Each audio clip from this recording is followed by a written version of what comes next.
Welcome back to the deep dive. Today we are peeling back the layers on how the biggest language models are being built, but, faster and cheaper. We're looking at a paper on something called SonicMoE, which is all about the mixture of experts architecture. MoE, yeah.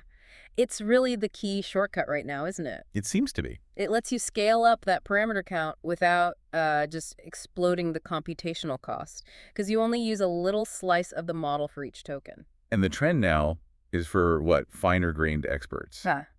and higher sparsity. Exactly. Which should give us better models for the same amount of work. Okay, but there's a but coming. I feel it. If MoE is the efficiency champion, why is going finer and sparser causing these, well, massive headaches for the hardware? It creates two major scaling bottlenecks. Two of them, okay. The first one is that these fine-grained MoEs, they just explode the input-output cost, the I/O. So moving data around. Right. When you're shuffling data between all those tiny experts, you need temporary storage for the calculations. It's called the activation cache. And that gets huge. It gets huge. More experts, more shuffling, bigger cache. All that memory access latency just eats up any gains you might have made. So data latency is the first killer. What's the second problem?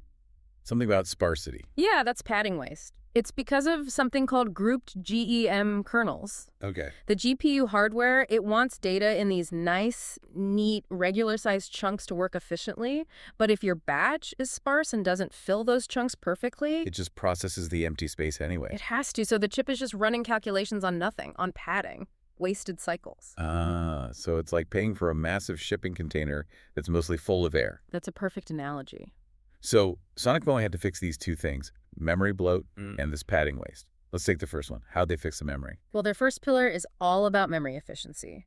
They designed a completely new algorithm that it just uses minimal activation caching, both for the forward and the backward pass. So it directly tackles that memory footprint. Directly. Frees up a ton of resources. Okay, so they slimmed down the memory.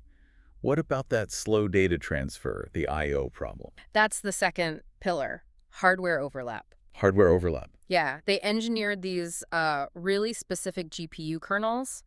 They're designed to perfectly overlap the memory I/O with the computation. So the math is happening while the data is moving. Exactly. It makes the data transfer almost invisible. It just gets hidden behind the math, and that helps all MoE models, not just theirs. Right. Okay, and this is the part I was really waiting for. The really novel bit. With token rounding. The token rounding, yes. How does that stop the wasted compute? It's actually pretty clever. This tile-aware token rounding, it optimizes how the tokens are grouped up before they even get sent to the GPU tile. So it's like packing the suitcase better. Precisely. Instead of just throwing tokens in and having all that wasted space, they intelligently organize them or round them up to perfectly fit the hardware blocks. It minimizes wasted cycles. So what was the result? Give us that aha moment that proves this works. The scale comparison is the real aha. On the memory side, just bang, 45% reduction in activation memory. Wow. But the big one, for training a 7 billion parameter MoE model, SonicMoE on 64 H100 GPUs achieved a throughput of 213 billion tokens per day. Wait, 213 billion on 64 chips. Yeah. That is massive. Because that's almost the same as the old method, right? It is. The previous state-of-the-art, ScatterMoE, it needed 96 H100s to hit 225 billion. So they got basically the same training speed using a third fewer top-tier GPUs. A third less hardware. That's the real story. That's a direct, quantifiable drop in what you need to do the same work. And what about just that token rounding part? Well, zooming in on that, the token rounding algorithm by itself gives you another 1.16x speedup on just the kernel execution time. It proves that fixing that tiny padding problem pays off big at scale. So let's pull back. What does this all mean? SonicMoE tackles these huge bottlenecks, I/O and padding waste, and gets you comparable performance with way less hardware. But the authors did something else, didn't they? They did. They open-sourced everything, all their kernels. And that's the bigger picture here. I think so, yeah.